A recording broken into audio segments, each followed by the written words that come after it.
Hi, so this is our video that looks at how Blackboard is structured. Again, left-hand toolbar is your navigation bar. You're always going to land on the announcements page. The view you see here is going to be a little bit different because it's my view, because things aren't available yet as I'm making this on your view. So you're seeing my view. We have the textbook here that we talked about a couple of times now, right? And we can take a look at that. You can download this. You can, right, so you can use this arrow to download it to your computer. And I've also, given you information about how to access it or buy it in other ways as well. We just looked at the syllabus, which is here. But most of everything else you need to take a look at is in this course materials. And so we're going to spend most of our time in this video on that. I do want to point out, on my view, you can see this discussions tab. You can see that this indicates that it's hidden from students. I'm going to leave that hidden for a little while. I want to make sure you're going into the chapter folders to access all the material. My experience in the past tells me that students who start out by trying to access discussions directly from this link wind up missing important work. And so I'm going to keep it hidden from you for a little while. And there's also this My Grades link. The other things on here you can see are hidden. They're less relevant for you, but there's this My Grades link. So if we go to course materials, I'm going to close that so we can look at this, right? This is where everything else lives. And so we'll come back to the paper assignment instructions in the next video, but those will stay here at the top. You'll always be able to access those from here. And then these first two folders are the ones you and I are going to talk about today. This is the folder you're already in, the orientation to our course, so I'm not going to go in there and show it to you because you're already in there. But the one you can't see yet, if you're looking at this in the first couple of days of the course, because it won't be released until August 31st, is this Introduction to Psychology and Psychological Research. So that's our first content chapter. And you can see, and that's what I want you to take a look at, that every one of these chapters will tell you the date it opens and the date it closes. Those are the same dates that you see on the syllabus. But then it gives you a great amount of detail about when everything is due. And right, it's predictable, and it'll be the same format throughout the semester, regardless of what chapter we're on. You have work due on Thursdays, you have work due on Sundays. So it tells you which textbook chapters you should be reading. It tells you that there are lecture videos. There will always be lecture videos.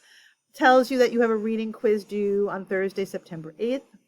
That you have the discussion prompt and Muddiest Point, your initial posts are due on the 11th. That your Muddiest Point replies to your classmates are due on Thursday, the 15th. And then finally, your discussion prompt replies to classmates are due on Sunday, the 18th, right? So you can see Thursday, Sunday, Thursday, Sunday. These are really great dates the minute the chapter opens to go ahead and put in your calendar. You also, in this chapter, and lots of the chapters, will have this optional extra credit that's due on the 18th. And so obviously you don't have to do that, but again, that's due on a Sunday. And so consistently, Thursday, Sunday, Thursday, Sunday. If we open up that chapter, you can see, and again, this will be the same format that you'll see for all of the chapters.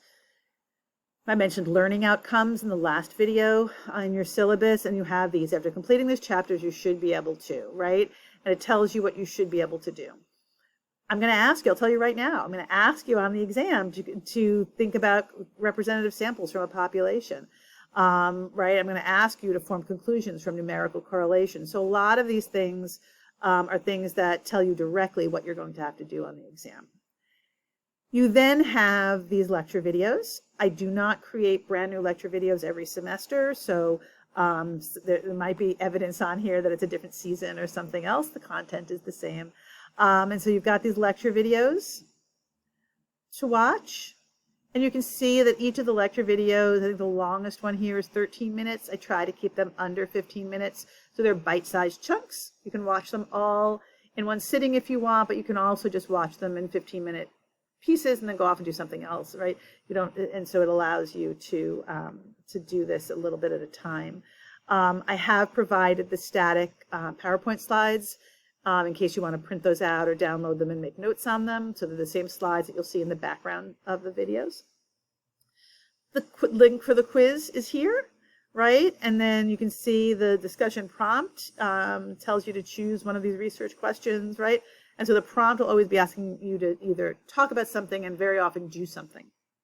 And then you'll be replying to classmates, right? And to classmates in response after you've made your submission. The muddiest points, right? It tells you that, again, you have to, what is least clear to you or muddiest to you. And then for each chapter, you'll see here, I'm saying pay specific attention to how well you understand population and samples. I'm telling you the things that you need to be most mindful of, that if you don't understand one of those things, pick one of those things. And again, you need to reply to 2 classmates. And then the optional extra credit assignment is there. And then, as I mentioned in the last video, at the bottom of every chapter folder, you will see this practical questions link. And that is a place for any question you normally would have raised your hand to ask in class. It allows you to get an answer from me, but also maybe sometimes get a quicker answer from a classmate who happens to see your question before I do. All right, so if we go back, let's see, let's open this. Go back to course material. Close that. And I'm just going to scroll down. Again, this view is going to be a little different because everything's visible here, right? You can't see the biopsychology chapter yet. In fact, you can see I haven't updated the dates yet. But you've got an article submission. In fact, let me do this. There we go. So I'm going to look at it through your view. And you'll see that the chapter folders are gone because they're not visible to you yet. But your paper assignment instructions are here, right? You've got wherever it says submission, that's a Dropbox that if you click on those, it'll show you what the due date for that assignment is, how many points are possible, and we'll have you, for all of your submissions to me, all of your assignments, you are always going to write it in Word on your computer and save it either as a Word document or a PDF document. It's the only 2 files that I can read on Blackboard, and then you're going to browse your local files and attach it. Do not write your submission right in the text box. Okay, that I can't put comments on that. It's not useful for me. Right, so go back here.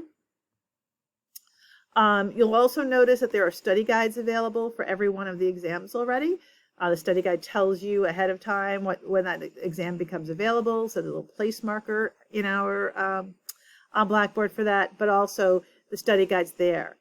I think it's a great idea to print out that study guide and use it while you're reading the chapter, while you're watching the lecture videos, to make note of what makes sense to you, what do you need to go back and work on more, maybe even space it so you can write notes on there. I think that would be a very useful idea.